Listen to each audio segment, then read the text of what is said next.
Hello and welcome back to On The Rocks. Hope you're all doing well today because I'm not. I am so confused, and you two might be confused looking at the screen right now because we're not meant to be playing Fiorentina right now.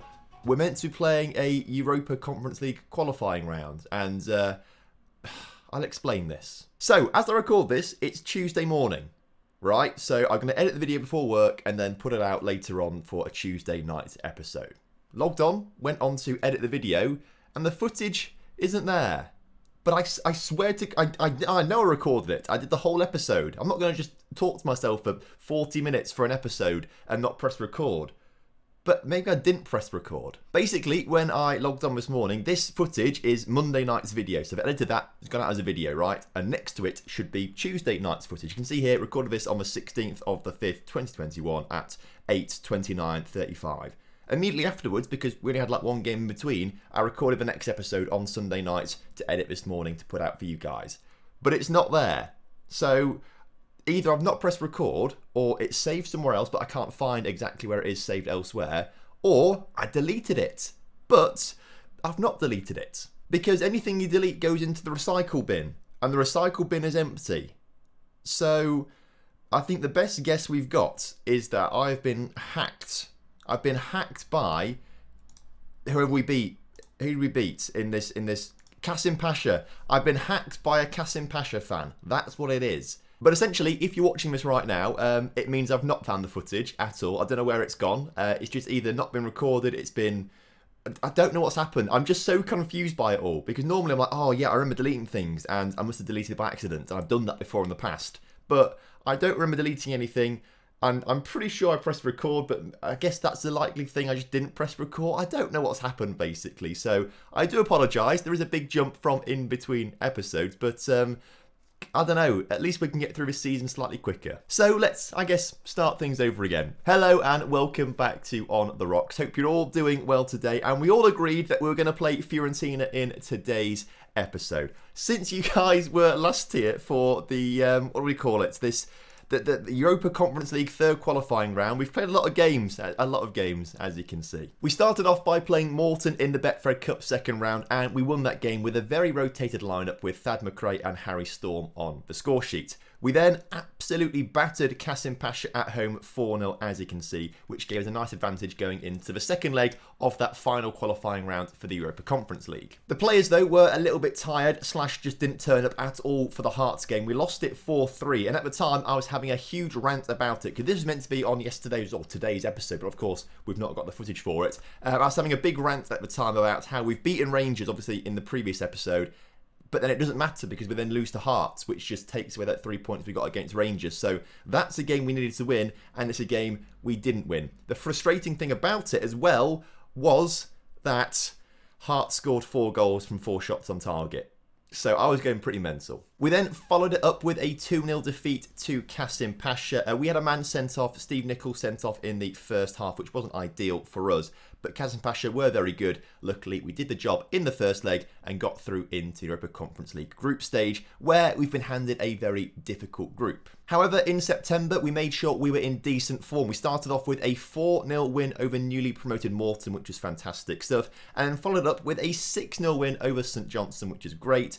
We then had our first Europa Conference League group stage game against Krasnodar, which is a tough game to play, but we won 2-0 at home, so I was really happy with that one, before just about beating Livingston 3-2. We had to rely on a Thad McRae 93rd minute winner for that one. The Kilmarnock game in the Betfred Cup was a little bit simpler. Harry Storm took the game by storm and scored a hat-trick there for us, but unfortunately we ended up losing to Celtic the game afterwards in the Scottish Premiership 3-2. A very tightly contested game, but Celtic at home just got the better of us. But since then, 3 wins on the bounce. A 3-0 win against Riga, who are also in our Europa Conference League group, followed by a 1-0 win against Hibs and a 4-2 victory over Hamilton. So actually, you weren't even meant to be here for the Morton game downwards, so you've not missed much there. You've just missed the Kasim Pasha Hearts and Kasim Pasha games, where unfortunately we got a big injury to Tam Muklumpa. He broke his foot in one of those games and is still out for another 5 weeks or so. So don't expect to see him in today's episode, or maybe not until maybe even after the winter break. I guess it's also annoying as well because you missed the group stage draw. That was quite exciting to do. We have been given a very difficult group with Krasnodar, Riga and Fiorentina,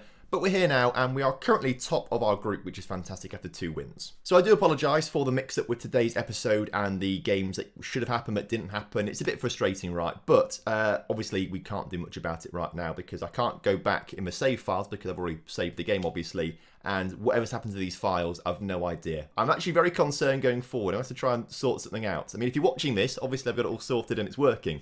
But I am concerned for the future of my sanity because I really don't know what's happened. What this does mean though is it probably means there won't be an episode tomorrow. As I say, I'm recording this on Tuesday morning. Tuesday night, I'm out all night tonight with my sister doing some stuff out and about, which would be quite nice. So it means no time to record tonight. Tomorrow I'm at work all day and then straight away afterwards it's the Streamer Showdown over on Twitch. So probably no episode tomorrow. I do apologise for that, but it's just the way it seems to have happened. And then obviously we're back on Thursday for another episode there. But obviously Streamer Showdown tomorrow on Wednesday from about 6:45 over on twitch.tv/TomFM. Link down in the description to that one. Would love it if you could come along and help me with the draft because the draft is going to be pretty mental. So the league table, we are currently third after 9 games, which is pretty decent. 1 point behind Celtic and Rangers. So despite the loss to Celtic, we are still right in there, which is really good to see. So very happy with that. Particularly that loss to Hearts as well. That hurt us a bit. To say we're still in 1 point behind Celtic and Rangers, that's decent for me. In terms of our Europa League group, as you can see, we are top of it after 2 wins against Krasnodar and Riga. But Fiorentina are going to be a very difficult team to beat. So this one will be tough. So the team heading into this particular fixture, we do have Bazunu at the back with a backline of Devine, Herrera, Suva and Torres. Suva and Suter, we've been swapping them around quite a bit. And on the ground, Suva's got a slightly better average rating this season so far from the games he's played. I think we start him. But for a big game like this, I'm thinking Suter might just actually end up being a little bit better just because he's got the experience needed. You know, obviously, if we have Herrera and Suva there, then that is going to be difficult because they're both young, inexperienced. Suter is like an old head that's wise, that will keep the backline in check. I think it's important to have in a game like this. In the centre of midfield, Campbell and Ferguson link up once again following the injuries to Tam Muck-Lumper. And then, of course, Gordon and Knight on the wings with Nisbet and Shankland leading the line. So as kickoff is upon us here today, the first highlight is looking like it's coming towards us as we play at home today against Fiorentina. So really we should be looking to try and take the game by the scruff of the neck and win it. The cross there was a bit too close to the Fiorentina. The cross there was a little bit too close to the Fiorentina keeper and he cleared it up towards Fiorentina's strikers and they have a good chance as well. But Bazunu was very well positioned to make a very good save. Highlight though straight away afterwards as Fiorentina look to come forward once again. Hopefully we're not going to see them score too many goals. Hopefully they're just like Roma, and like Roma last season in the Europa League were not particularly good. Hopefully Fiorentina are like the exact same, and Italian clubs in Europe just don't seem to do well against us for some reason. That's what we're hoping for, as some beautiful passing results in a Lawrence Shankland goal. That was superb, and my phone is going crazy right now. It's the One Football app telling me that Aberdeen have just gone 1-0 up in the Europa Conference League group stage against Fiorentina, courtesy of Shankland's superb goal here.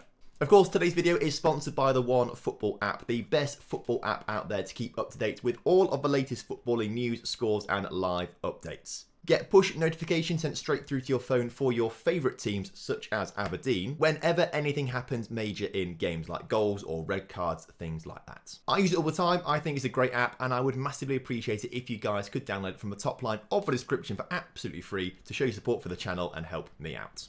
But a great start for us there. Nice to get a good early goal in the game to try and take control of it. So very pleased with that. As it stands right now, Krasnodar are beating Riga as is expected. So right now, we're looking very comfortable, particularly with Krasnodar beating Fiorentina. We beat Krasnodar, so even if they do get level on points at some point, we will still be ahead of them on that head-to-head record. So it's looking good for us to finish top of the group. If we do finish top of the group, then we go straight into the second knockout round of the Europa Conference League and don't have to deal with that first knockout round like we have done in previous years. Also, in the episode that never happened, we did talk about the other Scottish clubs in Europe. Unfortunately, Hamilton lost in the final qualifying round of the Europa Conference League, so they got knocked out. But Kilmarnock in the Europa League got knocked out of their final qualifying rounds, but they are in the Europa Conference League because of that. So they've got knocked down into this tournament. They're in the group stage, but I don't expect them to do particularly well. Celtic and Rangers both reached the Champions League group stage, which is fantastic. However, I think Rangers have got Barcelona and I think Juventus in their group. So, I mean, they're going to lose that group, obviously. Celtic have a slight chance of going through their group. It's a bit easier, but I think third might be the best option they have to try and get out of that group into the Europa League. So, fingers crossed, we see some good performances from both of those teams. As Fiorentina score a goal, that's not so good for us. Although saying that, a draw wouldn't be a bad result against Fiorentina because they are a very, very good side. Apparently Gordon, by the way, is very tired. We'll take him off for Ethan Ross, get him off the pitch and get Ethan Ross on, who's had a few knocks so far this season. Not been great for him out there. Demand more for the final 5 minutes or so. Maybe make one final change out there.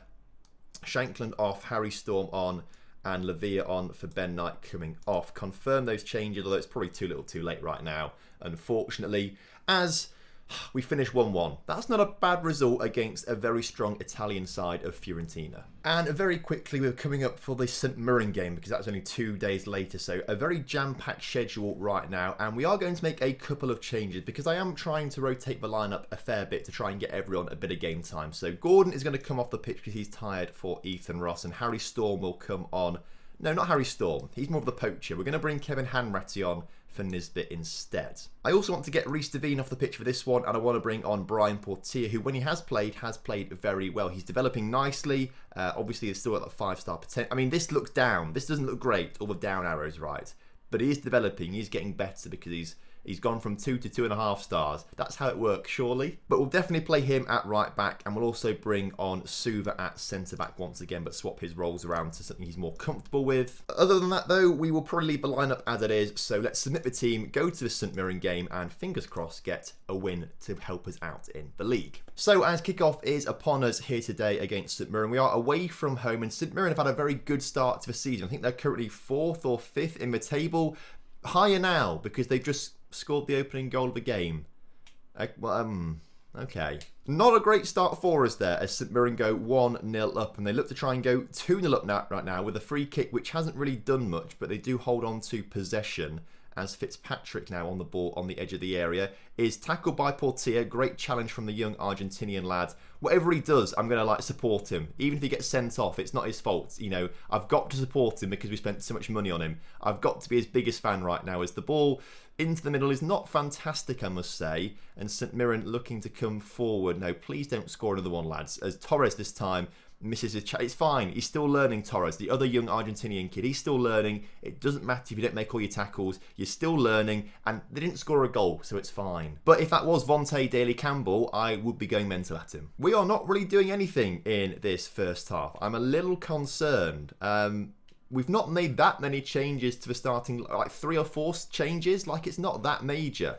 The team should still be dominating this game and still doing fantastically. I'm very confused as to why we are just not doing anything right now in this game. But maybe I'm just being a bit harsh on St Mirren. They're being absolutely fantastic, maybe. As Brian Portier into Ethan Ross. Ethan Ross back to Campbell, and Campbell, can he get the ball forward? No, he gets to Herrera instead, who does get the ball forward to Ross, and Ferguson picks up the loose ball into Shankland. Shankland now into Ben Knight, who's in the area. Ben Knight brought down. It's a penalty. Lewis Ferguson is going to step up and take it, as he is the best penalty taker that we've got. Do not let me down, Lewis Ferguson. Do not let me down. He's not let me down. Of course he's not going to let me down. His second of the season. Back on level terms. You love to see it. Thing is, though, we need to pick up these wins. We cannot lose any games or drop any points. The only points we can afford to drop this season are, well, none, essentially. If we want to win the league title, we have to beat everyone, because that's what Celtic and Rangers will do. They will beat everyone. And the points and the battles come when we play against Celtic and Rangers. We have to do our bit outside of that sort of old firm games with Celtic and Rangers, right? When we aren't playing them, we've got to win every single game. And it's relentless. This is actually, I think, one of the hardest divisions to ever play in for me in Football Manager, because Celtic and Rangers are just so dominant and so good. To break that dominance, you just have to be at the best all the time. And we just aren't at our best all the time. Hence, we lost to Hearts 4-3. It was off camera now. But, it was a really frustrating game to lose. We just got FM there a little bit with the 4 shots on target they had, and they scored 4 goals. It was just really frustrating. And that's the sort of game that's going to cost us massively come the end of the season. Right, O'Donnell on the ball. Fitzpatrick hits the cross. Oh, my goodness, they are so good. But with 20 minutes or so to go, we just can't seem to get into this game properly. I'm really concerned by Ethan Ross's poor performance. Gordon, on you come. I am very concerned by Campbell's poor performance.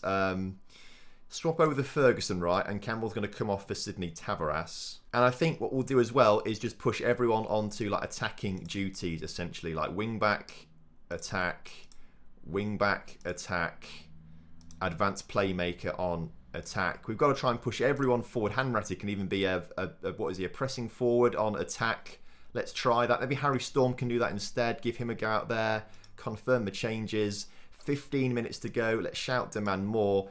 We can do it. We know we're good enough to do it. Can you just put it into action, please, boys? And hopefully they'll do it now as Gordon looks to cut forward, gets it into Tavares. Tavares back to Shanklin. Shanklin to Ferguson. Ferguson to Tavares. Nice passing out to Brian Portier, who gets the ball in the middle. Ben Knight's there. Ben Knight scores. That's exactly what we needed.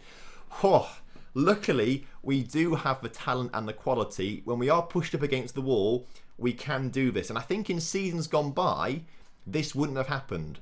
I think this season now we have got a team good enough who can just flick a switch and go. And it seems to be working out. Well, I say that. I've not gone back to a more defensive stance right now. And here comes St Mirren. Let's not talk too soon, Tom. Bazunu, very nice save. Let's maybe slow it down a little bit. Although there's another highlight straight away. Okay, not ideal. We just sold Ruth to St Mirren. That was in last episode, Ruth, or the episode that wasn't. Oh, no! Oh. So yeah, the episode that wasn't an episode that was meant to be out today but isn't out today, we sold Michael Ruth to St Mirren for £60,000. And he's just done that. He's got an assist. Right, okay. We stay on the very attacking stance that we've got right now. We've got 5 minutes to grab a goal because Celtic and Rangers are both winning right now. And we're going to drop 3 points behind them if we don't pick up the win here today. Come on, last minute winner, surely. Oh, not quite from Harry Storm's header. Oh no, please not St Mirren. Not St Mirren. Don't you score a last minute winner as they're on the counter-attack. We've got no one back, which is good because now we're on the counter-attack and everyone's forward for us. They've got no one back. It's like a 4-on-3 situation and Ben Knight has saved us hugely there. The annoying thing is, right, this is not the first time. In between episodes, a very similar situation occurred against Livingston where we had to rely on Ben Knight scoring a 93rd minute winner. I think it was Ben Knight. Someone scored a 93rd minute winner against Livingston in between episodes, and it's had to happen again. We're getting very lucky in some of these games. Is it luck? Or is it just quality from us? We know we're good enough to win, and we do it in the end somehow. I don't know. Either way, it is the hallmarks of a championship winning team that you can just do things like that consistently. So it was a good win. Not quite sure about the overall performance. I think St Mirren did actually outperform us there in terms of match stats and shots and stuff like that. So maybe not the best of performances, but at least we got the win, the 3 points, and we stay 1 point behind Celtic and Rangers. Right, next episode then, which is likely to be out on Thursday. We'll probably end up doing Kilmarnock and Krasnodar, because that Krasnodar game, I would imagine, is when we're going to qualify from our Europa Conference League group. So that would be a good one to do. So once again, I am sorry about today's episode. Obviously not quite being what we expected it to be. We did miss some important games in terms of that Europa Conference League qualifying round, but I don't know. We got there anyway, so it doesn't matter too much. It's not like you've seen me bottle it all completely, right? I think we expected to win those games. I guess the thing you did miss was the big bottle against Hearts, but, you know, that happens every now and again. But despite all of that, I hope you still did enjoy today's episode. And of course, if you have done, make sure you do drop a like on the video for me. Subscribe to the channel if you're new around here. And of course, leave a comment down below. Let me know if you think we're going to finish top of our Europa Conference League group. Until next time, have a wonderful evening. I'll see you soon. Have a good one. Goodbye.